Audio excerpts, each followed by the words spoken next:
আচ্ছা, লাইভটা কেটে গিয়েছে আমার।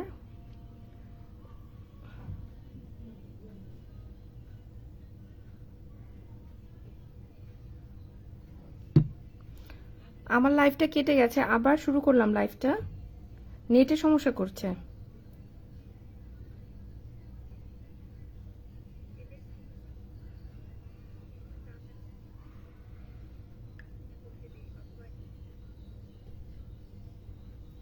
আচ্ছা, আমার সাউন্ড কি এখন শোনা যাচ্ছে? আচ্ছা রহিমুল্লাহ শাকিল, আমার সাউন্ড কি ঠিক আছে?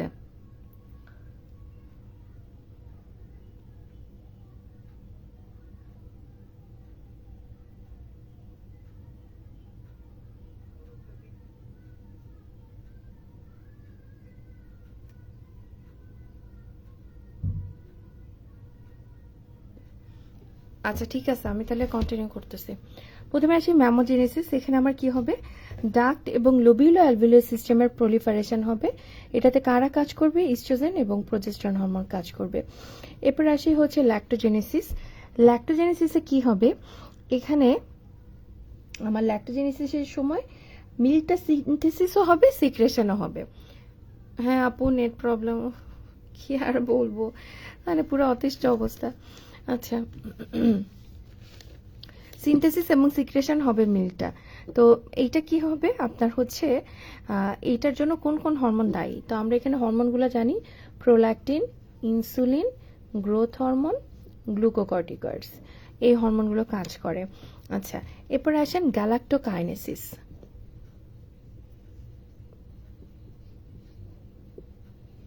গ্যালাক্টোকাইনেসিসে কি হবে, মিল্ক ইজেকশন। এখানে কে কাজ করবে, অক্সিটোসিন। এরপর হচ্ছে গ্যালাক্টোপয়েসিস।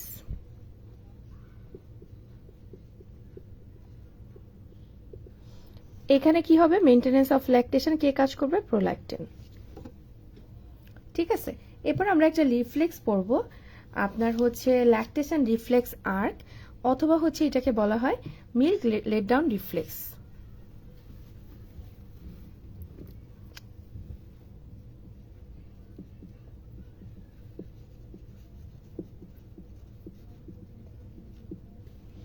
ল্যাকটেশন রিফ্লেক্স আর্ক অথবা মিল্ক লেট ডাউন রিফ্লেক্স।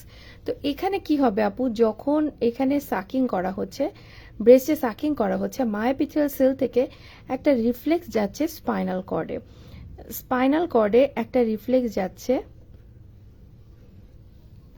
কোন বরাবর, আপনার হচ্ছে T4-5-6, এই বরাবর একটা রিফ্লেক্স যাচ্ছে। সেখান থেকে মাথার আপনার হচ্ছে হাইপোথ্যালামাসে যাচ্ছে। হাইপোথ্যালামাসের কোন জায়গায়, হাইপোথ্যালামাসের হচ্ছে প্যারাভেন্ট্রিকুলার অ্যান্ড সুপ্রাঅপটিক নিউক্লিয়াস অফ হাইপোথ্যালামাসে যাচ্ছে সিগন্যালটা। সেখান থেকে সিগন্যাল যাচ্ছে পোস্টেরিয়র পিটুইটারিতে। পোস্টেরিয়র পিটুইটারি থেকে কি রিলিজ হয়, অক্সিটোসিন রিলিজ হয়। অক্সিটোসিন আবার মায়োপিথিয়াল সেলের উপর এসে কাজ করে, কাজ করে আপনার হচ্ছে স্কুইজিং করে আমার কি করবে, ল্যাক্টিফেরাস ডাক্টটাকে, অ্যাম্পুলা অফ ল্যাক্টিফেরাস ডাক্ট থেকে মিল্ককে বের করে দিবে। সেটাই হচ্ছে বাচ্চাটা সাক করে নিয়ে নিবে, অথবা আমরা যে এক্সপ্রেস আউট করতেছি, একই কথা। তো এটা হচ্ছে আমার টোটাল রিফ্লেক্সটা। আচ্ছা, তাহলে আমার হচ্ছে যেটা আমাদের পিউরপ্রাইম চ্যাপ্টার আছে, এখানে আর আমাদের কিছু লাগে না, পিএনসি লাগবে। পিএনসিটা আমি একটু পরে আপনাদেরকে বলবো। আচ্ছা, পিএনসিটা একটু পরে বলবো, আমাদের পিএনসি আলাদা, আর আপনার হচ্ছে ইসের পিএনসি আলাদা, ইন্ডিয়ারটা। আচ্ছা, তাহলে কলোস্ট্রাম এবং ব্রেস্ট মিল্কের একটু আপনারা একটু পার্থক্যটা জেনে রাখবেন, কোনটায় কি বেশি থাকে। তো কলোস্ট্রামের মধ্যে প্রোটিনটা বেশি থাকে, হ্যাঁ, আর সবকিছু হচ্ছে ব্রেস্ট মিল্কে বেশি থাকে, সবকিছু, ওয়াটার, প্রোটিন, ফ্যাট এবং হচ্ছে কার্বোহাইড্রেট। তো প্রোটিনটা বেশি থাকে, কতটুকু বেশি থাকে, প্রোটিন থাকে হচ্ছে 8.6, আর এখানে থাকে 1.2। আচ্ছা, ফ্যাট কতটুকু থাকে, 2.3, 3.2।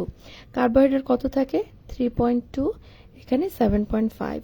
ওয়াটার ওখানে থাকে 86, ব্রেস্ট মিল্কে থাকে 87। ব্রেস্ট মিল্কের সাথে বটল ফিডিং এর কি পার্থক্য বলবা? আচ্ছা, ব্রেস্ট মিল্কের সাথে বটল ফিডিং এর পার্থক্য হচ্ছে ব্রেস্ট ফিডিং এর সময় কি লাগে, আমার নেগেটিভ একটা প্রেশার ক্রিয়েট হয়, এই জন্য সাকশনে বাচ্চার কিন্তু কষ্ট হয় ব্রেস্ট ফিডিং করতে। কিন্তু এই যে কষ্ট করে সে সাকশন করে তার কিন্তু আপনার হচ্ছে জ খুব মজবুত হয়, জ লাইন, বা আপনার হচ্ছে আপনার তার কি হবে, এই জায়গাটা ভালো তৈরি হবে এবং হচ্ছে একটা নেগেটিভ সাকশন লাগবে, বাচ্চা অল্প অল্প টেনে নিবে এবং ওটাতেই সে স্যাটিসফাইড থাকে। আর বটল ফিডিংয়ে কি হয়, বটল ফিডিংয়ে কোনো নেগেটিভ এরকম কোনো রিফ্লেক্স থাকে না, এই কারণে বাচ্চা টের পায় না সে কতটুকু খাচ্ছে, তার পেট ভরতেছে কিনা, সে গড়গড়া অনেকখানি খেয়ে ফেলে, এটা একটা। আর এই কারণে কি হয়, বাচ্চার একটা টার্ম আছে নিপল কনফিউশন। যেহেতু আপনার বটল ফিডিংয়ে কষ্ট কম, পরবর্তীতে সে মায়ের নিপলটাকে কিন্তু রিজেক্ট করে, এটাকে বলে নিপল কনফিউশন।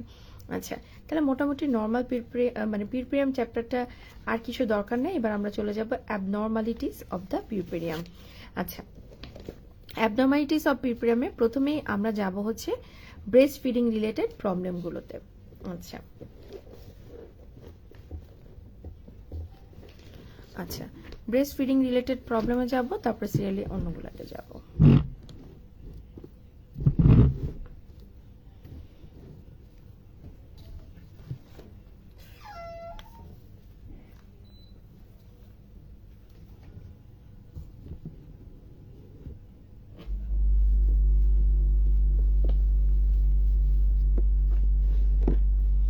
প্রথমে আসেন ব্রেস্ট কমপ্লিকেশনস এর 1 নাম্বার কি কি কি আছে, ব্রেস্ট এনগর্জমেন্ট। ওরে এত চেস্ট পেন হয় কেন, ঠাস করে মরে যাব নাকি বুঝতেছি না, একদম বুকের মধ্যে চাপ লাগে ইদানিং। ও তাহলে লেফট সাইডে ব্রেস্ট এনগর্জমেন্ট। তো ব্রেস্ট এনগর্জমেন্ট ক্র্যাকড নিপল হতে পারে, ম্যাস্টাইটিস হতে পারে, ব্রেস্ট অ্যাবসেস হতে পারে। ব্রেস্ট এনগর্জমেন্টটা কেন হয়, আপনারা সবসময় শুরু করবেন দত্তর মতো না বলে বলবেন ইনঅ্যাডিকুয়েট সাকিং হবে। সাকিং এর কারণে কি হবে, মিল্কটা স্ট্যাসিস হয়ে থাকবে। স্ট্যাসিস করলে সে কি করবে, আপনার হচ্ছে স্ট্যাসিস হলে ওই জায়গাটা জমে আছে, ফুলে আছে, এটা কি করবে, ভেনাস এবং লিম্ফেটিক যে ড্রেনেজ, হ্যাঁ এইটা হইতে পারবে না, বরং না হতে পারে চারপাশ থেকে ফুলা একটা কিছু চেপে ধরছে, ব্লক করে দেয়, ভেনাস এবং লিম্ফেটিক ড্রেনেজকে ব্লক করে দেয়। এই কারণে ভেনাস এবং লিম্ফেটিক আপনার কি হবে, এনগর্জমেন্ট হবে, ভেনাস এবং লিম্ফেটিক আপনার একটা এনগর্জমেন্ট হবে। হ্যাঁ, তো এটা হচ্ছে শুরু করতে হবে ইনঅ্যাডিকুয়েট সাকিং দিয়ে। তো পেশেন্টের কি কমপ্লেন থাকবে, তার ব্যথা করবে, ম্যালাইজ হবে, জ্বর লাগবে, ব্রেস্ট ফিডিং করতে কষ্ট হবে।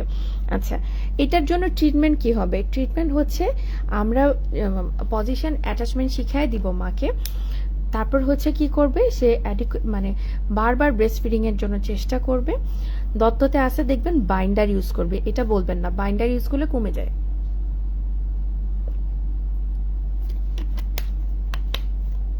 আর আমরা কি করব, অল্টারনেট হিট এবং কোল্ড হচ্ছে কম্প্রেশন দিব। তো হিট অ্যান্ড কোল্ড অল্টারনেট করে দিব কিভাবে, একটা বাটিতে কুসুম গরম পানি নিব, একটা বাটিতে নর্মাল পানি নিব, তারপর কি করব, কম্প্রেশন করব অল্টারনেট করে। হিট দিয়ে কম্প্রেশনের কারণে কি হবে, আপনার হচ্ছে ওই যে আপনার হচ্ছে সব যে আটকে আছে, জমে আছে, হ্যাঁ স্ট্যাসিস যে হয়ে আছে, মিলটা শক্ত হয়ে, সেটা হচ্ছে আপনার হচ্ছে ডিসলসমেন্ট হবে। হ্যাঁ, ডিসলসমেন্ট হবে, আস্তে আস্তে লিকুইফাইড হয়ে বের হয়ে যাবে। আর এই কোল্ড কম্প্রেশন দিলে কি হবে, ওই জায়গা যে ফুলে ছিল ইডিমাটা কমবে এবং হচ্ছে একটা স্পাজম হবে, ব্যথাটা কমবে তার। আচ্ছা, তাহলে এই হচ্ছে কি করব। এবার আসেন 2 নাম্বার, ক্র্যাকড অথবা রিট্রাক্টেড নিপল। ক্র্যাকড নিপলটা কি কারণে হতে পারে, ঠিক মতো পজিশন অ্যাটাচমেন্ট মেনটেন না করলে তখন কি হবে, নিপলের উপর প্রেসার পড়ে এবং সারফেস এপিথেলিয়ামটা উঠে যায়, মানে ছিলে গেল সারফেস এপিথেলিয়াম।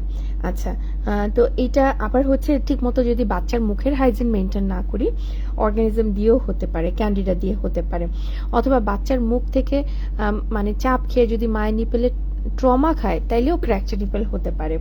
আচ্ছা, তো এটা নিয়ে কেন টেনশন, ইনফেকশন হইলে এটা সরাসরি ম্যাস্টাইটিস হতে পারে। তা আমরা কি করব এই পেশেন্টের ক্ষেত্রে, আমরা ঠিক মতো পজিশন অ্যাটাচমেন্ট মেনটেন করব। হ্যাঁ, আচ্ছা, যেই জায়গাটায় ক্ষত হয়েছে সেখানে মায়ের ব্রেস্ট মিল্ক, ফ্রেশ মিল্কটাই দিব। এটা ল্যানোনিন থাকে, যেটা খুব সুন্দর হিলিং প্রপার্টি আছে। আচ্ছা, হ্যাঁ, তারপর হচ্ছে আরেকটা কি করতে পারেন, আপনার মাইক্রোনাজল লোশন দিতে পারেন ইনফেক্টেড এরিয়াতে, অথবা বাচ্চার মুখেও দিতে পারেন যদি মনে হয় যে এটা ক্যান্ডিটা দিয়ে হয়েছে। আচ্ছা, আর যদি মনে হয় যে না এটা শুকাইতেছে না, তাহলে আপনার কি করবেন, এই ইনফেক্টেড ব্রেস্টটাকে রেস্টে রাখবেন। যখন হিল হয়ে যাবে, প্রতিবার ব্রেস্ট ফিডিং এর সময় এটা থেকে পাম্প করে ফেলে দিবেন। হ্যাঁ, আর যখন হিল হয়ে যাবে তখন আপনার হচ্ছে এটা দিয়ে ব্রেস্ট ফিডিং করাতে পারবেন। আচ্ছা, রিট্রাক্টেড নিপেল আমরা কি বলি, যাদের রিট্রাক্টেড নিপেল থাকে, প্রাইমিতে সাধারণত এরকম হয়, তো আমরা বলবো কি ম্যানুয়াল আপনার হচ্ছে ব্রেস্ট টিস্যুটা আমার কি করতে হবে, একদম শুরু থেকেই একদম হচ্ছে আমরা বলি একটু ভ্যাসলিন দিয়ে পুল করতে প্রেগনেন্সির সময়, অথবা সিরিঞ্জ দিয়েও কিন্তু আমরা সিরিঞ্জের মাথাটা কেটে পুল করতাম। হ্যাঁ, তাইলেও হচ্ছে আপনার ইয়াটা ঠিক হয়, ফ্ল্যাট নিপল বা রিট্রাক্টেড নিপলটা ঠিক হয়। আচ্ছা, এরপর আমরা চলে যাচ্ছি ম্যাস্টাইটিস। 3 নম্বর হচ্ছে অ্যাকিউট ম্যাস্টাইটিস। এটা আপু 2 ধরনের হয়। তাহলে এটা হচ্ছে ব্রেস্ট টিস্যুর ইনফেকশন। আচ্ছা, তো এটা 2 ধরনের হতে পারে। একটা হচ্ছে যেটা ইনভলভ করে ব্রেস্ট প্যারেনকাইমাল টিস্যুকে,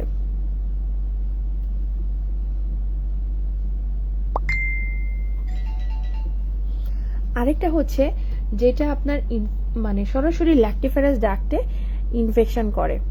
আচ্ছা, তাহলে 2 জায়গায় হইতে পারে। তো এটা একটা হচ্ছে ইনফেকশনের কারণে হয়। ইনফেকশনের মধ্যে কি কি আছে, আপনার স্ট্যাফাইলোককাস অরিয়াস, স্ট্যাফাইলোককাস ইপিডার্মিডিস, হ্যাঁ, একটা হচ্ছে স্ট্রেপ্টোকক্কাস ভিরিডেন্স। ইনফেক্টিভ, নন ইনফেক্টিভ কজে কি আছে, মিল্কটা যদি স্ট্যাসিস হয়ে থাকে, জমে থাকে, সেটা থেকেও হইতে পারে। তো এই ক্ষেত্রে পেশেন্টের সিমটম কি থাকবে, পেশেন্টের অনেক জ্বর থাকবে, 102 ডিগ্রি ফারেনহাইটের বেশি জ্বর থাকবে, ওই হচ্ছে চিল অ্যান্ড রাইগর। তার ব্যথাটা কই থাকবে, আপনার একটা কোয়াড্রেন্টে আপনার পেইন থাকবে, এবং ওইটা বেশ জায়গাটা ফুলে যাবে, টেন্ডার থাকবে, টেন্ডার, এবং হচ্ছে হট থাকবে ওই জায়গাটা। আচ্ছা, তাহলে ম্যানেজমেন্টে আমরা কি করব, ম্যানেজমেন্টে যেই সাইডটা অ্যাফেক্টেড ওই সাইডটাতে সে ব্রেস্ট ফিডিং করাবে না, আনএফেক্টেড সাইড যেটা ওখান দিয়ে ব্রেস্ট ফিডিং করাবে, অ্যাফেক্টেড সাইডে করাবে না। প্রতিবার ব্রেস্ট ফিডিং যখন করাবে অ্যাফেক্টেড সাইডে আপনার হচ্ছে পাম্প দিয়ে বের করে ফেলবে। আচ্ছা, আমরা তার অ্যান্টিবায়োটিক দিব, ইরাইথ্রোমাইসিন দিব, এছাড়া হচ্ছে তাকে কি করব, অ্যানালজেসিক আইবুপ্রোফেন দিতে পারি। আচ্ছা, তাহলে এই গেল মোটামুটি। এরপর আসেন হচ্ছে ব্রেস্ট অ্যাবসেস।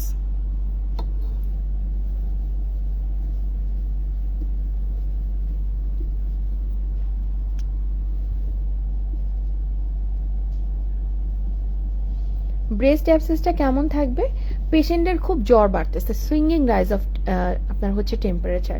আমরা দেখব হচ্ছে ব্রেস্টের মধ্যে মনে হবে একটা জায়গা ফুলে আছে, ব্রাউনি ইডিমা হয়ে আছে, এবং খুবই টেন্ডার থাকবে, ফ্লাকচুয়েশন থাকবে, নরম একটু থকথকে থাকবে, যেহেতু এটা অ্যাবসেস। তো এটা আমরা কি করব, এই ক্ষেত্রে আমরা হচ্ছে কি করব, এরিওলার এই পাশ থেকে দূর থেকে আমরা হচ্ছে কি করব, এখানে রেডিয়াল ইনসিশন দিব, কারণ এভাবেই ল্যাক্টিফেরাস ডাক্টগুলো এভাবেই গেছে। আমরা যদি লম্বা ইনসিশন দেই, ল্যাক্টিফেরাস ডাক্টটা হচ্ছে কাটা পড়বে। আচ্ছা, তারপরে আমরা ওটাকে সরায় তারপর কি করব, গজ দিয়ে রাখবো, তারপর হচ্ছে এইভাবে ড্রেসিং করতে থাকবো, অথবা আল্ট্রাসোনো গাইডেড আমরা অ্যাসপিরেশনও করতে পারি। আচ্ছা, আর যেটা হচ্ছে অপোজিট ব্রেস্ট, ওইখানে আমরা কি করব, মেকানিক্যালি পাম্প করব, অথবা 2 ঘন্টা পর পর আমি হচ্ছে যখন লেট ডাউন হয় তখন ব্রেস্ট মিল্কটা অপোজিট সাইডে মানে অ্যাফেক্টেড সাইড থেকে বের করে ফেলবো, আর আনএফেক্টেড সাইডে হচ্ছে ব্রেস্ট ফিডিংটা কন্টিনিউ করব। আচ্ছা, তাহলে এই হচ্ছে মোটামুটি আমাদের ব্রেস্ট ফিডিং এর কাহিনী। আচ্ছা, তাহলে ব্রেস্ট ফিডিং গেল। এরপর আমরা চলে যাব হচ্ছে ব্রেস্টের কমপ্লিকেশন, ব্রেস্টের কাহিনী। এবার আমরা চলে যাব হচ্ছে সহজ কথায়।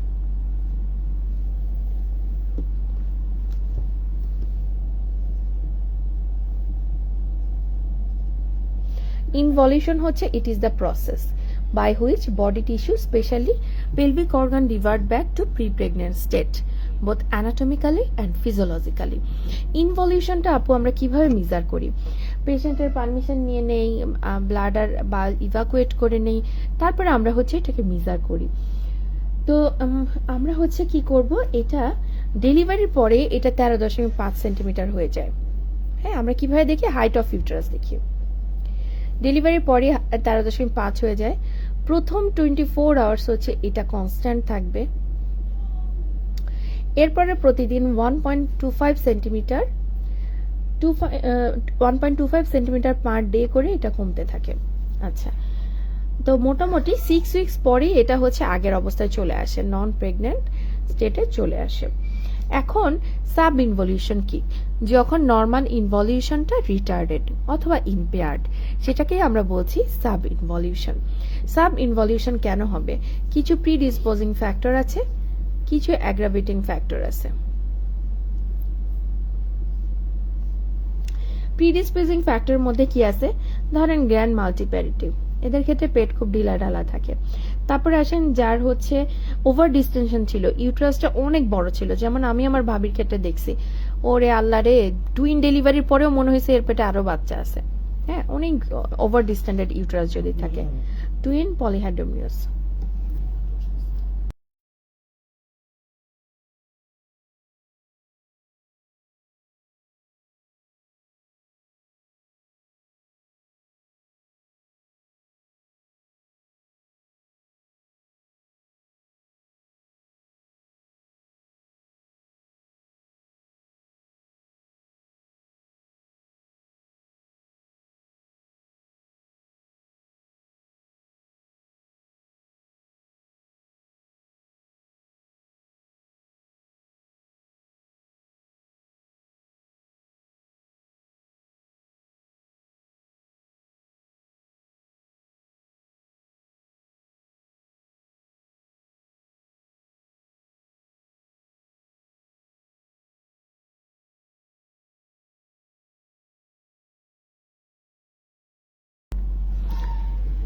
আচ্ছা, এরপরে আসি হচ্ছে আরো যদি কিছু কন্ডিশন থাকে, যেমন ম্যাটার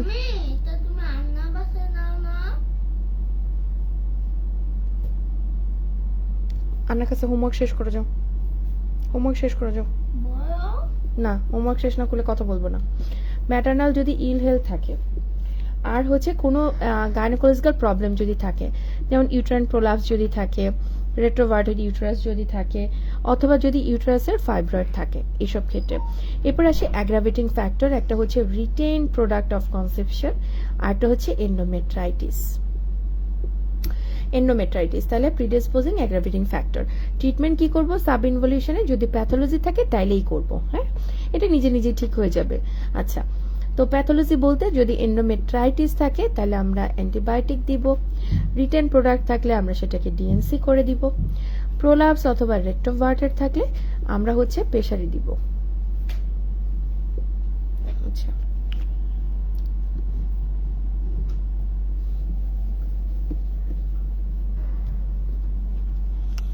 এরপর আসেন লোকিয়া। লোকিয়া কি? লোকিয়া হচ্ছে it is the vaginal discharge for the first fortnight following delivery. এটা কি কি ধরনের হতে পারে? একটা হতে পারে লোকিয়া রুব্রা, এটা রেড কালার হবে, প্রথম 1 থেকে 4 দিন হবে। এরপরে আসেন লোকিয়া রুব্রার পর লোকিয়া সেরোসা, এটা 5 থেকে 9 দিন হবে। এরপর আসেন লোকিয়া অ্যালবা, এটা হচ্ছে 10 থেকে 14 দিন হবে।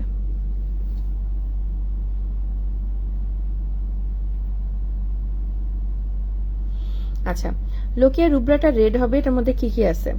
একটা হচ্ছে ব্লাড থাকবে, ফিটাল মেমব্রেন থাকবে, ভার্নিক্স ক্যাজিওসা এগুলা থাকবে, মিকোনিয়ামও থাকতে পারে। সেরোসাটা কেন হবে? এটা কেমন হবে? আপনার এটা ইয়েলো হতে পারে, অথবা একটু পিঙ্ক হতে পারে, অথবা পেল ব্রাউনিশ হতে পারে। এটাতে আরবিসি কম, আপনার হচ্ছে কি বেশি থাকবে? ডাব্লিউবিসি বেশি থাকবে, ওন্ড এক্সুডেট থাকবে, এছাড়া মাইক্রো অর্গানিজম থাকবে। লোকিয়া অ্যালবাটা থাকবে কেমন? আপনার পেল হোয়াইট, 10 থেকে 14 বা 15তম দিন পর্যন্ত হতে পারে। এটার মধ্যেও লিকোসাইট বা ডাব্লিউবিসি থাকবে, মাইক্রো অর্গানিজম থাকবে, এক্সট্রা থাকবে হচ্ছে কোলেস্টেরল এবং ফ্যাটি গ্র্যানুলার টিস্যু, ফ্যাটি এবং গ্র্যানুলার টিস্যু। তো এটা অ্যামাউন্ট কেমন? প্রথম 5 থেকে 6 দিনে এটা আসে 250 ml, ডিউরেশন থাকে 3 উইকস।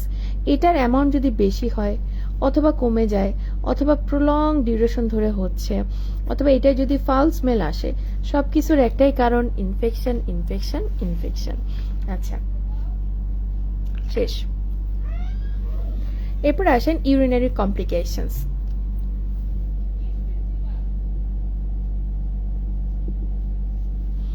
ইউরিনারি কমপ্লিকেশনস এর মধ্যে কি কি আছে? তো একটা হচ্ছে ইউটিআই, আপু এটা খুবই কমন, কারণ আমাদের হচ্ছে আমরা জানি লেংথটা কম, আমাদের মাত্র 4 সেন্টিমিটার ইউরেটার লেংথটা, এটা একটা খুব ইম্পর্টেন্ট দায়ী। হ্যাঁ, এখন লেখাও আম্মা। আচ্ছা, আরেকটা হচ্ছে খুব কাছাকাছি থাকে, আমার হচ্ছে অ্যানাল অরিফিসটাও খুব কাছে, এগুলো তো কমন কথা। প্রেগনেন্সিতে কেন হবে, মানে পিরিয়ডে কেন হবে? একটা হচ্ছে আপু ধরেন ডেলিভারির সময় আমরা অনেক সময় কিন্তু ক্যাথেটারাইজেশন করি, যেমন আমার 2টা সিজারে করে নাই কিন্তু 3rd সিজারে করছিল। তা আমি খুব বলছি যে না, আমি এবারও করতে চাই না, যেহেতু অন্য সার্জন করেছে। কিন্তু পরে দেখা গেল যে ম্যাডাম বললেন যে না আচ্ছা করো ক্যাথেটার। যাই হোক, পরে দেখলাম যে এত বেশি পেইন, 3rd সিজারে এত বেশি পেইন, ক্যাথেটারটা করা ভালো হয়েছে। মানে আমার আসলে সম্ভব হইতো না উঠে যে মিক্সচুয়েশন করা।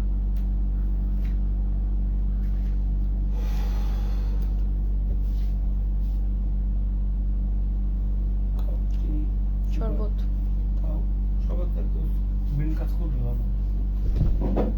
তাহলে একটা হচ্ছে আমার আগে থেকে ইনফেকশন ছিল, এটা অ্যাগ্রাভেট করছে, অথবা হচ্ছে রিকারেন্ট হয়েছে, অথবা আমি হচ্ছে ক্যাথেটারাইজেশন করেছি এই কারণে হয়েছে। আচ্ছা, আরেকটা হচ্ছে কোনো কারণে ধরেন ব্লাডার টোন কমে গেছে, স্ট্যাসিস অফ ইউরিন হয়েছে। তো এই যে স্ট্যাসিস অফ ইউরিন হয়েছে, ব্লাডার টোন কমে যাওয়ার কারণে, এটাও একটা কারণ কেন এটাই হলো। কি দিয়ে হয়? ইকোলাই, ক্লেবসিয়েলা, প্রোটিয়াস, সিউডোমোনাস, এগুলো দিয়ে হয়ে থাকে। কি করব? ইউরিন, অবশ্যই ইউরিন আরি এবং কালচার করবেন। হ্যাঁ, ইউরিন আরি এবং কালচার করবেন, সবসময় খেয়াল রাখবেন। শুধু আরি কিন্তু সাফিসিয়েন্ট না। এরপরে আমরা কি করব? নাইট্রোফুরান্টোইন দিতে পারি, অথবা সেফুরক্সিম, সেফিক্সিম, মানে সেফালোস্পোরিন গ্রুপের ড্রাগগুলোকে আমরা দিতে পারি। এটা গেল ইউটিআই। 2 নাম্বার হচ্ছে রিটেনশন অফ ইউরিন।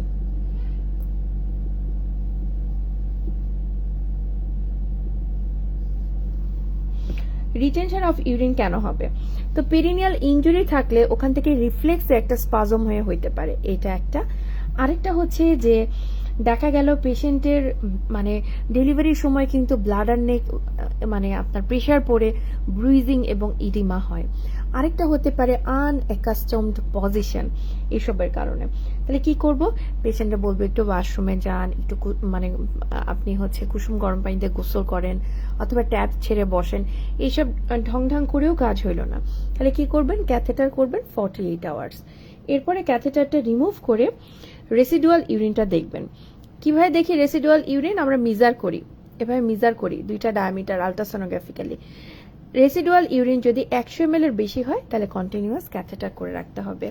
আচ্ছা, এরপর আরেকটা প্রবলেম হচ্ছে ইউরিনারি ইনকন্টিনেন্স। ইনকন্টিনেন্স নানান ধরনের হইতে পারে। আচ্ছা, একটা আসেন হচ্ছে urge incontinence, urge incontinence, sorry, stress incontinence. Stress incontinence late প্রেগনেন্সিতে অথবা পিরিয়ডে হতে পারে, কারণ প্রোজেস্টেরন এসে সব ঢিলাঢালা করে দেয়। এরপর আসেন ওভারফ্লো ইনকন্টিনেন্স, রিটেনশনের পরে হতে পারে। আচ্ছা, এরপর আসি ট্রু ইনকন্টিনেন্স। ট্রু ইনকন্টিনেন্স হবে আপনি অপারেশনের সময় কি করলেন?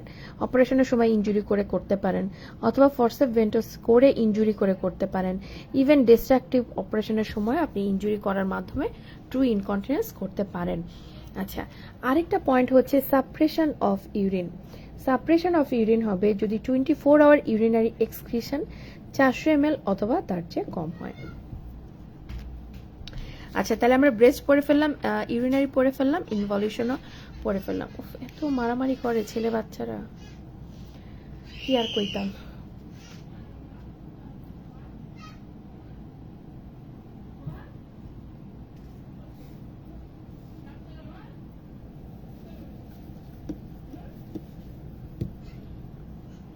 আচ্ছা, তো এবার আমি একটু চলে যাচ্ছি হচ্ছে আর আমার পেশেন্ট কখন আবার তোমার কাছে কখন চেক আপে আসবে পিএনসি, তো মনে রাখবেন প্রথম পিএনসি হচ্ছে 4টা পিএনসি উইদিন 24 আওয়ার্স, এরপরের সেকেন্ড পিএনসি হচ্ছে 2 থেকে 3 দিনের মধ্যে, থার্ড পিএনসি হচ্ছে 4 থেকে 7 দিনের মধ্যে, ফোর্থ পিএনসি হচ্ছে 6 উইকে 42 ডেজে। ঠিক আছে, এই হচ্ছে আমার পিএনসি গুলা।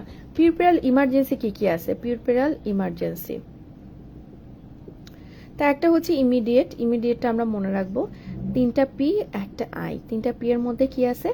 একটা হচ্ছে পিপিএইচ শক, আরেকটা হচ্ছে যদি আপনার পোস্টপার্টাম এক্লামশিয়া হয়, আরেকটা হচ্ছে পালমোনারি এম্বোলিজম, আরেকটা কি আছে? ইনভার্সন। আর্লির মধ্যে কি কি আছে? আর্লিটা হবে 1 উইকের মধ্যে পিউরপেরাল সেপসিস, এছাড়া আপনার মনে রাখবেন ব্রেস্টের কমপ্লিকেশনস, ইউরিনারি কমপ্লিকেশনস। এবার আসেন লেট, আর একটু পরে যেগুলো হবে 7 দিনের পরে সেকেন্ডারি পিপিএইচ, সাইকোসিস, ডিভিটি। তাহলে এই হচ্ছে আমার পিউরপেরালে কি কি ইমার্জেন্সি আছে। আচ্ছা, এরপরে আমরা চলে যাব হচ্ছে আমার আপনার অ্যাবনর্মাল পিউরপেরামে ওন্ড ইনফেকশনে। হ্যাঁ, ওন্ড ইনফেকশনটা আমরা পরীক্ষা পাই।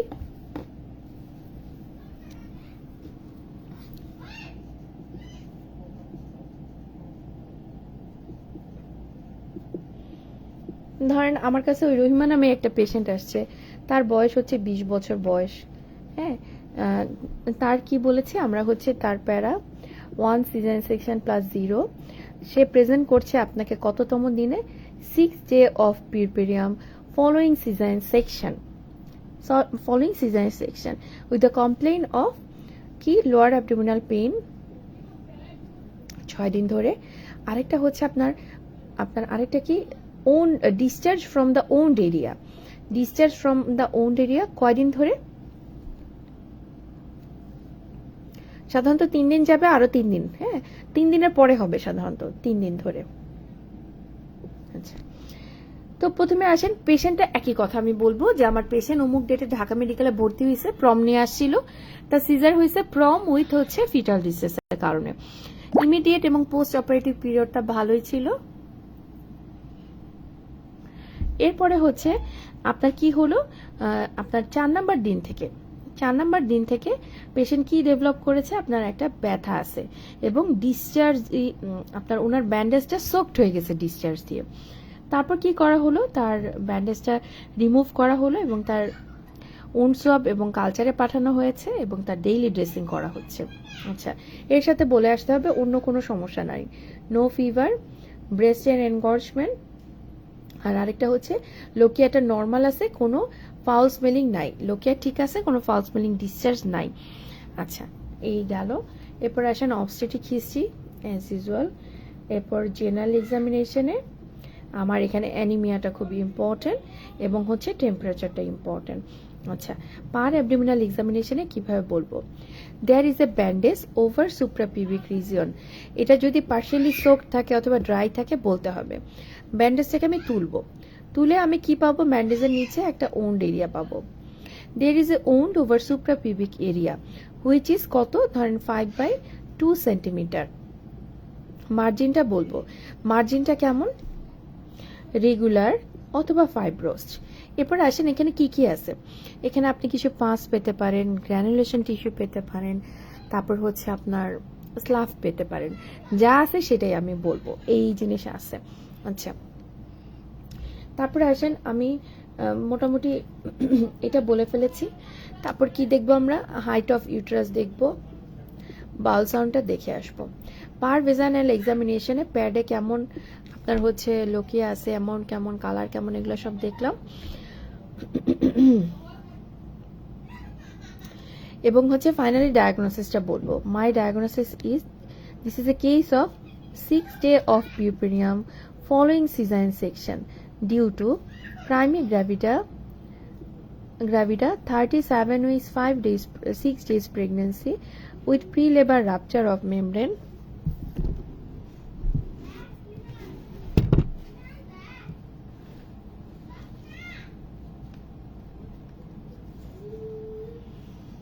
প্রিলেবার rupture of membrane with fetal distress with wound infection. আচ্ছা,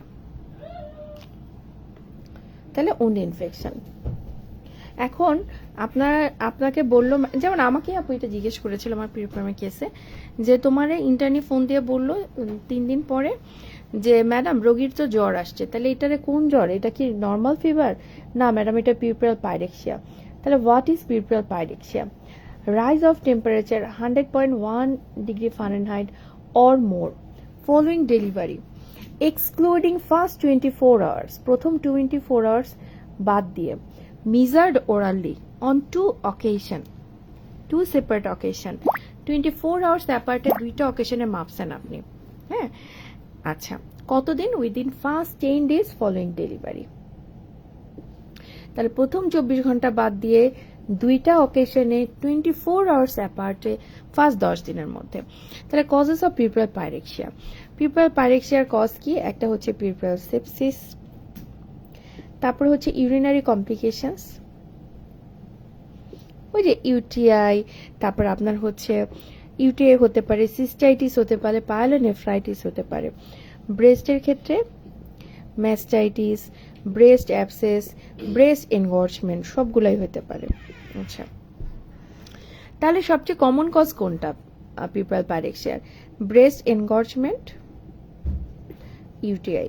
সবচেয়ে ডেঞ্জারাস কমপ্লিকেশনস কি? আপনার পিউপারাল পাইরেক্সিয়ার সবচেয়ে ডেঞ্জারাস কারণ কোনটা? Puerperal sepsis, pyelonephritis.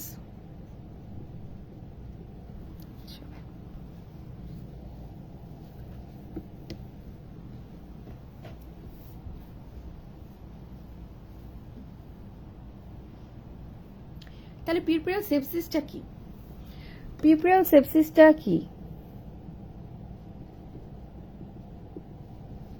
পিউপারাল সেপসিসটা হচ্ছে infection of the genital tract which occurs as a complication of delivery. তাহলে এখানে ইনফেকশনটা কোথায়? জেনিটাল ট্র্যাক্টে, ইউটেরাস, ফ্যালোপিয়ান টিউব, এইসব জায়গায় infection, which occurs as a complication of delivery, এটাই হচ্ছে পিউপারাল সেপসিস। তাহলে তোমার পেশেন্ট কি puerperal sepsis? No madam. Puerperal sepsis হইতে হইলে এটা আমরা শিখছিলাম এভাবে, যে কি থাকতে হবে? ফিভার, সাব ইনভলিউশন এবং হচ্ছে ফাউল স্মেলিং ডিসচার্জ। তাহলে আমার পেশেন্ট এগুলো নাই, আমার পেশেন্টে হচ্ছে শুধুমাত্র wound infection, skin, subcutaneous tissue, এই বরাবর ইনফেকশন, আমার এটা পিউপারাল সেপসিস না। আচ্ছা, তাহলে পিউপারাল সেপসিসের সংজ্ঞা আমরা পড়েছি। পিউপারাল সেপসিস কি কি অর্গানিজম দিয়ে হয়? তা আপনাদের আগেও বলছি আপু, আমাদের অর্গানিজম কমন, কয়েকটা অর্গানিজমই আমাদের আইসা জ্বালায়। আচ্ছা, স্ট্যাফিলোকক্কাস, স্ট্রেপ্টোকক্কাস, ইকোলাই, ব্যাকটেরয়েডস, ক্লস্ট্রিডিয়াম, এই কয়েকটা মনে রাখবেন। আচ্ছা, কেন হবে? হ্যাঁ, কেন হবে? রিস্ক ফ্যাক্টর কি কি আছে? আচ্ছা, কেন হবে? রিস্ক ফ্যাক্টর কি কি আছে? ওন্ড ইনফেকশনটা কেন হচ্ছে, কি কি কারণে হচ্ছে, কি কি রিস্ক ফ্যাক্টর আছে, এটা আমরা পড়বো। আচ্ছা, তাহলে আসেন, কেন কি কি রিস্ক ফ্যাক্টর আছে ওন্ড ইনফেকশনের জন্য? আরসিওজি, একটা হচ্ছে ওবেসিটি, একটা হচ্ছে ডায়াবেটিস, ইমিউনোসাপ্রেশন, আরেকটা যদি আগেও পেলভিক ইনফেকশনের হিস্ট্রি থাকে, যদি অ্যামনিওসেন্টেসিস অথবা অন্য আদার কোনো পদ্ধতি আমরা করি ইনভেসিভ। আচ্ছা, প্রলং রাপচার অফ মেমব্রেন যদি থাকে,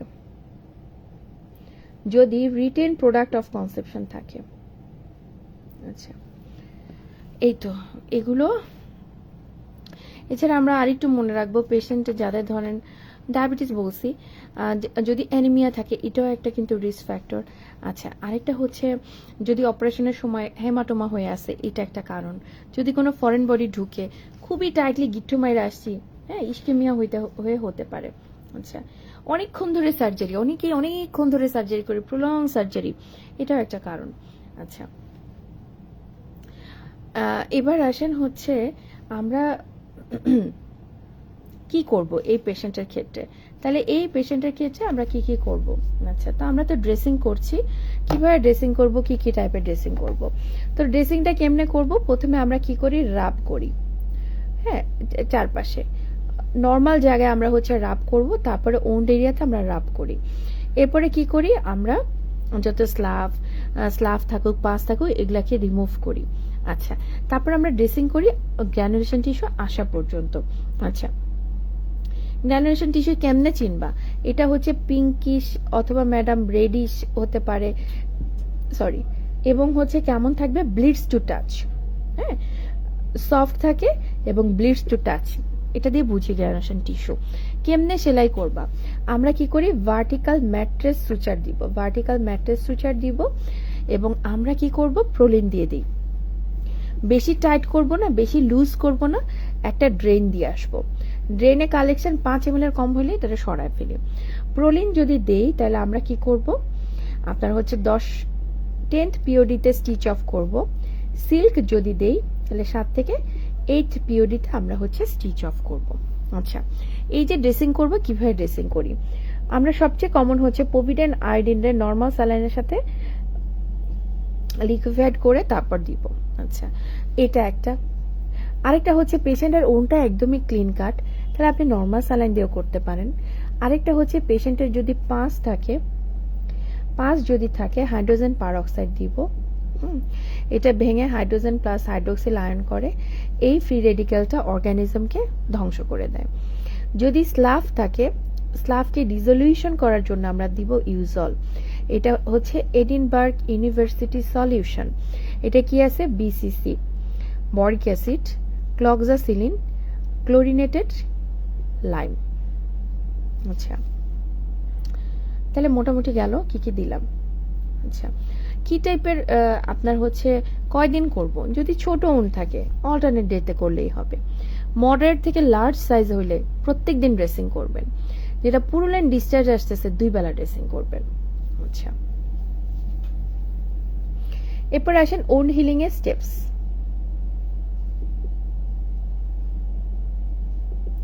ওন হিলিং এর স্টেপস, প্রথম স্টেপসে যদি আসি, প্রথম স্টেপের নাম হচ্ছে স্টেপ অফ হিমোস্টেসিস। হিমোস্টেসিসে কি হবে, আপনার প্লাটিলেট এবং ফিব্রিন জমে আমার হচ্ছে ব্লিডিং এরিয়াকে বন্ধ করে দিবে। Step of inflammation 1, 3, 5। ডে 1-এ কে আসে, নিউট্রোফিল। ডে 3-তে কে আসে, ম্যাক্রোফেজ। ডে 5-এ কে আসে, গ্র্যানুলেশন টিস্যু। এরপর আসেন স্টেপ অফ প্রলিফারেশন। এখানে কি হবে, আপনার হচ্ছে কোলাজেন, ফাইব্রোব্লাস্ট, এরা প্রলিফারেশন হয়ে জায়গাটাকে ভরাট করবে, নতুন নতুন ভ্যাসেল তৈরি হবে এনজিওজেনেসিসের মাধ্যমে, এবং গ্র্যানুলেশন টিস্যু দিয়ে জায়গাটা ফিল আপ হয়ে যাবে প্রলিফারেশন হয়ে। 4-এ হচ্ছে রিমডেলিং। রিমডেলিং এ কি হবে, নতুন এপিথেলিয়াল টিস্যু ফর্মেশন হবে, স্কারটা তৈরি হবে। তাহলে এই হচ্ছে ওন্ড হিলিং এর স্টেপ।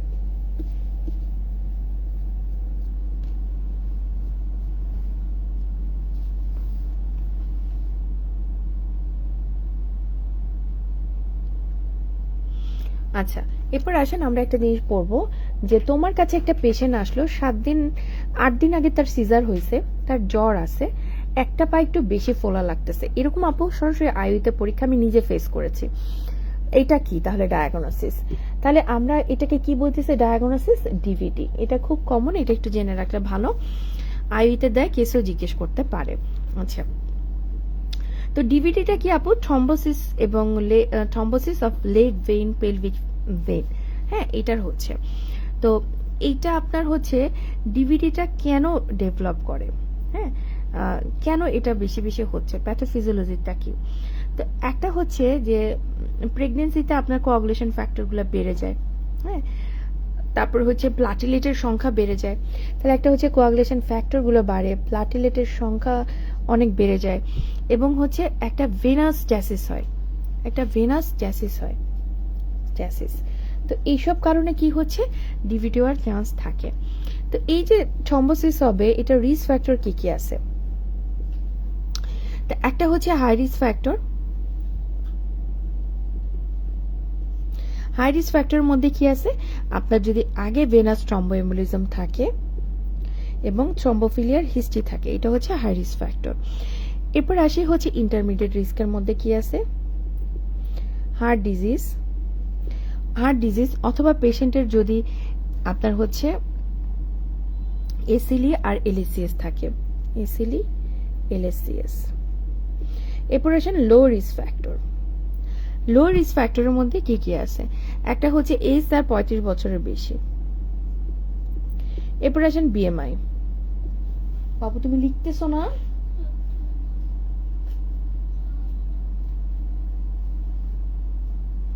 মাম্মির মেকআপ রেখে আসো, যাও।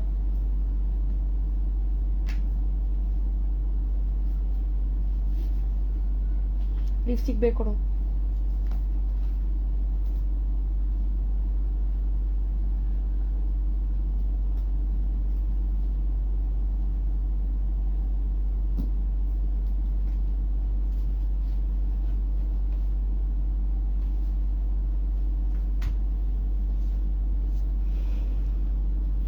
এজ 35-এর বেশি, বিএমআইও হচ্ছে 35-এর বেশি।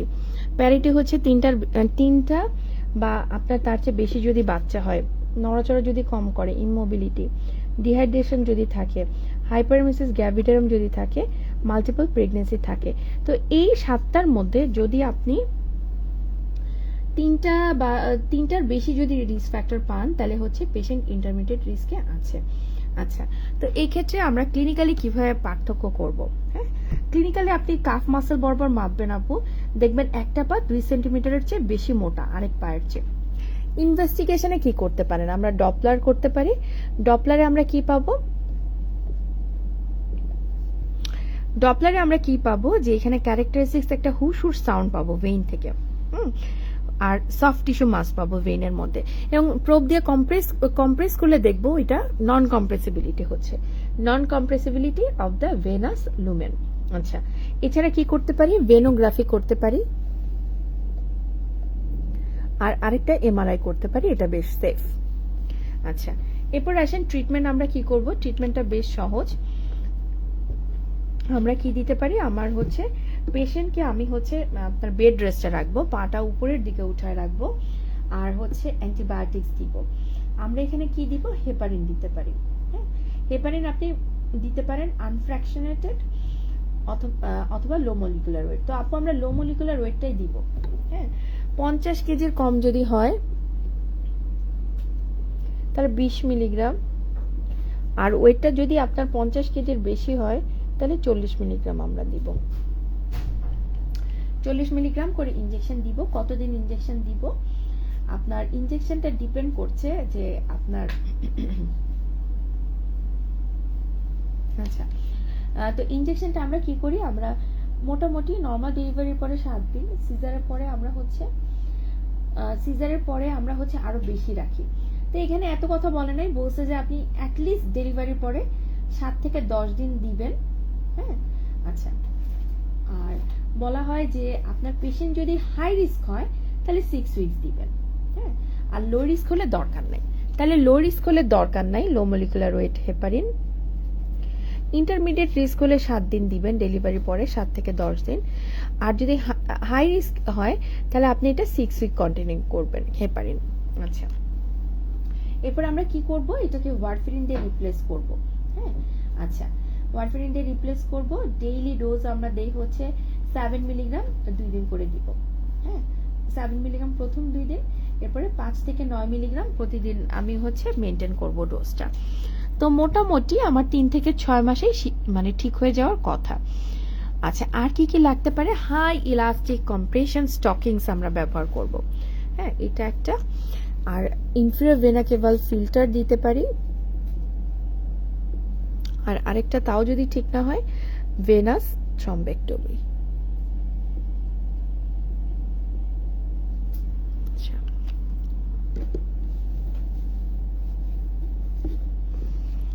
তাহলে এই মোটামুটি আমাদের গেল কি কি আছে। আচ্ছা, এবার আমরা সাইকিয়াট্রিক ডিসঅর্ডার গুলো জানবো কি কি আছে। হ্যাঁ, কি কি আছে? একটা হচ্ছে পিউপারাল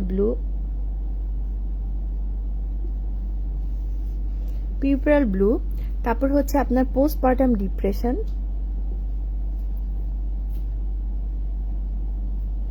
আর একটা হচ্ছে পোস্টপার্টাম সাইকোসিস। আচ্ছা, তো প্রথমে আসেন পিউপারাল ব্লু। তো এইটা খুবই কমন, আপনার পোস্টপার্টাম 50% উইমেনদের এটা হয়। তো বলা হয় এটা হচ্ছে আপনার সাধারণত অবজার্ভ করি আমরা ডেলিভারির 4 থেকে 5 দিন পরে, এবং এটা কিছুদিন পারসিস্ট করে, বেশি দিন এটা থাকবে না। আচ্ছা, এটা কেমন থাকবে? পেশেন্টের আপু খালি কান্না পাবে, সে খুবই ডিপ্রেস থাকবে, তার রাতে ঘুম হবে না, হ্যাঁ, এবং বাচ্চার প্রতি একটা নেগেটিভ ফিলিংস থাকে। তো এটার তেমন কিছু আমাদের দরকার নাই, ট্রিটমেন্টে রিঅ্যাসুরেন্স আর সাইকোলজিক্যাল সাপোর্ট দিলেই হয়ে যায় এটা। হ্যাঁ, এটা রিকারেন্স রেট হচ্ছে আপনার 5 থেকে 10%। এটা কেন হয়? ট্রিপ্টোফ্যান লেভেলটা কমে যায়। ট্রিপ্টোফ্যান, নিউরোএন্ডোক্রাইন অ্যাবনর্মালিটি হয় এখানে, ট্রিপ্টোফ্যানটা কমে যায়। এরপর আসেন হচ্ছে পোস্টপার্টাম ডিপ্রেশন। এটা হচ্ছে 10 থেকে 20% ক্ষেত্রে আমরা পাবো, এবং এইটা হচ্ছে দেখা যায় আপনার ডেলিভারির 4 থেকে 6 মাস ধরে হইতে থাকে। মানে আপনার এটা সাধারণত একটু পরে হবে। আচ্ছা, দেখা যায় প্রথম 4 থেকে 6 মাসে এটা ডেভেলপ করে। আচ্ছা, এটা কি থাকবে? এখানেও পেশেন্টের ঘুম আসবে না, খুবই ইরিটেট থাকবে, এবং পেশেন্টের কিন্তু সুইসাইডাল টেন্ডেন্সি থাকবে, সুইসাইডাল টেন্ডেন্সি। তো এই ক্ষেত্রে বলা হয় যে আমরা কি কি দিতে পারি। আর্লি ট্রিটমেন্ট দিবেন আপনি, এখানে আমরা ফ্লুক্সিটিন অথবা প্যারোক্সিটিন এটা দিতে পারি, সেরোটোনিন রিঅ্যাপটেক ইনহিবিটরটা। আচ্ছা, আর এছাড়া আমরা সাপোর্ট তাকে দিব, সাইকোলজিক্যাল সাপোর্ট এগুলো দিব। এটা রিকারেন্স রেটটা অনেক বেশি, রিকারেন্স রেটটা হচ্ছে 100%। এরপর আসেন পোস্টপার্টাম সাইকোসিস। এটা আরেকটু বেশি খারাপ। এটা হচ্ছে সাধারণত ডেলিভারির উইদিন 4 ডেজ এটা ডেভেলপ করে, 4 দিনের মধ্যে এটা ডেভেলপ করে, এবং ফ্যামিলি হিস্ট্রি তাদের পজিটিভ থাকে, এবং নিজের আগে হিস্ট্রি থাকে সাইকোসিসে। তো এটা কেমন থাকবে? পেশেন্টের খুব ভয় লাগবে, হ্যাঁ, রেস্টলেসনেস থাকবে, খুব অস্থির লাগবে, ভয় লাগবে। যেমন আপু আমার সেকেন্ড প্রেগনেন্সিতে এটা ছিল, খুব ভয় লাগতো, মনে হতো আমার গলা চেপে ধরছে, আমার দমটা বন্ধ হয়ে যাচ্ছে, কোথাও অক্সিজেন নাই। আমি খুব গরমের মধ্যেও এসি ছেড়ে থাকতে পারি নাই, জুলাই মাসে বাচ্চা হয়েছে, জুলাই মাসেও পারি নাই, কারণ আমার খুব অস্থির লাগতো, মনে হতো আমার দমটা মানে নিঃশ্বাস বন্ধ হয়ে যাবে, খুব বুকে প্রেশার ফিল করতাম। আর হচ্ছে আপনার হচ্ছে ডিলিউশন হইতো, অনেক ডিলিউশন হইতো। আচ্ছা, তারপরে আসি হচ্ছে আপনার এদের কি থাকবে? আপনার ডিলিউশন থাকবে, হ্যালুসিনেশন থাকবে, ডিসওরিয়েন্টেশন থাকবে। হ্যাঁ, আচ্ছা, তো এদের ক্ষেত্রে আমরা কিন্তু তাদেরকে হচ্ছে একটু টেম্পোরারি সেপারেশন করে নেই বাচ্চার থেকে। আর এখানে আমরা কি দিব? ক্লোরপ্রোমাজিন শুরু করি, 150 মিলিগ্রাম দিয়ে শুরু করি, এরপর থেকে 50 থেকে 150 মিলিগ্রাম 3 বেলা দিয়ে কন্টিনিউ করি, ভালোই হয়।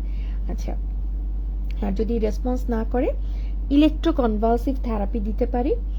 আচ্ছা, এছাড়া লিথিয়ামও আমরা দিতে পারি। হ্যাঁ, ব্রেস্ট ফিডিংটা হচ্ছে কন্ট্রাইন্ডিকেটেড, করাবে না। আচ্ছা, তাহলে এই হচ্ছে মোটামুটি আমাদের সমগ্র পিউরপিরিয়ামের সমগ্র সবকিছু আজকে ক্লাসে ডিসকাশন করা হয়েছে। আপনি এটা পড়ে বইটা খুললে নিজেই খুশি হয়ে যাবেন যে আপনি সবকিছু পারেন, সবকিছু পড়া হয়ে গেছে। তো ঠিক আছে, সবাই ভালো থাকবেন, ক্লাসটা করে ফেলবেন। আপনাদের তো হচ্ছে এই সপ্তাহে ক্লাস হচ্ছে না, যেহেতু আপনাদের পরীক্ষা আছে, ওজিএসবির পরীক্ষা আছে, পরের শিডিউল অনুযায়ী ইনশাল্লাহ আপনাদের ক্লাস হবে। তো সবাই ওজিএসবির পরীক্ষাগুলো ভালো করে দেন, মকগুলো ভালো হইলে নিজেরও ভালো লাগে। এসব মক অবশ্য আমি দেই নাই, কিছুই দেই নাই মক টক, নিজের যা রেসিডুয়াল ছিল ওইটা নিয়ে পরীক্ষা দিতে গেছিলাম আর কি, কারণ মক দেওয়ার কোনো সুযোগ ছিল না। আচ্ছা, একদম নিউবর্ন বাচ্চা নিয়ে পরীক্ষা দিতে গেছিলাম সেকেন্ড বেবির সময়। আচ্ছা, তো মক দিলেই যেটা হয় আপনার হচ্ছে কনফিডেন্টটা আসে। মকরে কখনো হেলাফেলা করবেন না, ইভেন সব জায়গায় সব পরীক্ষা দিয়ে ফেলবেন। হ্যাঁ, তাহলে আপনার নিজের দেখবেন ভালো কনফিডেন্ট আসবে। তো ঠিক আছে, আপনারা সবাই ভালো থাকেন, আর হচ্ছে পড়াশোনাটা করতে থাকেন। পড়াশোনা খুব মানে আপনার খুব খারাপ লাগবে যতদিন পরীক্ষা থাকবে। আপনার টার্গেট হচ্ছে যত তাড়াতাড়ি আমার জীবন থেকে আমি পড়ালেখাকে বাদ দিতে পারি। আপনি যদি ঢিলাঢালা হয়ে পড়তে থাকেন, দীর্ঘ মেয়াদী পড়াশোনার ঘানি আপনার টানতে হবে, অত বেশি আপনি ডিপ্রেশনে ডুবে যাবেন। আপনার টার্গেট হবে আচ্ছা ঠিক আছে, আমার অনেক ঝামেলা, আমি 1 বছরের মধ্যে শেষ করব। আমার তেমন একটা ঝামেলা নাই, মোটামুটি গুছায় ফেলছি, 6 মাসের মধ্যে শেষ করে ফেলবো। এই যে সময়টা, এই ক্ষেত্রে আপনি আপনার সর্বোচ্চ ইফোর্ট দিবেন, যে কোনো মূল্যে আমার পাস করতে হবে, এটা বিশ্বাস করবেন। নিজেকে পজিটিভ কাউন্সিলিং করবেন, নিজেকে এনকারেজ করবেন। কোনোভাবেই ডিপ্রেশনে ডুবে যাওয়া যাবে না যে আমাকে দিয়ে হবে না। জাস্ট চিন্তা করবেন যে হ্যাঁ ইনশাল্লাহ আমি পারবো হবে, আমি আমার চেষ্টাটা চালাই যাই। তো আপনারা সবাই ভালো থাকবেন, সবার জন্য শুভকামনা রইল। সবাই পাস করে যান, ভালো থাকবেন, আর একটু বেশি বেশি করে পড়াশোনা করবেন। হ্যাঁ, বেশি বেশি না পড়লে পারবেন না। আর সবসময় চেষ্টা করবেন বারবার পড়তে, একটা জিনিসকে কয়েকবার করে পড়বো আমরা, কয়েকবার রিভিশন দিব। কারণ ব্রেনটা বেশ স্লথ হয়ে গেছে, ব্রেনে অনেক প্রেশার, বাচ্চা কাচ্চা সব কিছু মিলে অনেক ঝামেলা থাকে। তো ব্রেন এত লোড আসলে নিতে পারে না। আর সব কিছুর মধ্যে পড়াশোনা তো যার পর নাই কষ্ট, চাকরি টাকরি ব্যালেন্স করে। তো আসেন চেষ্টা করতে থাকি আপু, ইনশাল্লাহ আল্লাহ যখন ভাগ্যে রাখছেন অবশ্যই আমরা আমাদের ডিগ্রিটা অ্যাচিভ করতে পারবো। তো ঠিক আছে, লাইফটা শেষ করছি। আল্লাহ হাফিজ।